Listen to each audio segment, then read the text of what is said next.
বলেছে যে আগামীকাল সে দেখবে। হ্যাঁ, তারপর আমিও খেয়াল রাখবো বা দেখবো, আমিও কথা বলবো। যাক, এটি হচ্ছে কথা।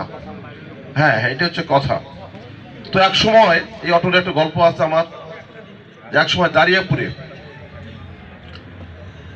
দাঁড়িয়াপুরে একবার এসপি বোধহয় আসতে ধরছিলেন, আসতে এক অটো বোধহয় হয়তো সামনে পড়ছেন, জ্যামের কারণে আসতে পারেন, অনেকক্ষণ আটকা ছিলেন।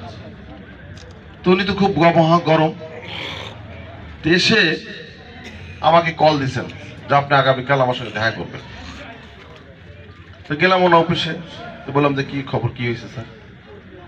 বললো যে অটো সরাতে হবে, বাজার থেকে অটো সরাতে হবে, দাঁড়িপুর বাজার থেকে। বললো যে অটো সরাতে হবে, দাঁড়িপুর বাজারে কোনো অটো রাখা যাবে না।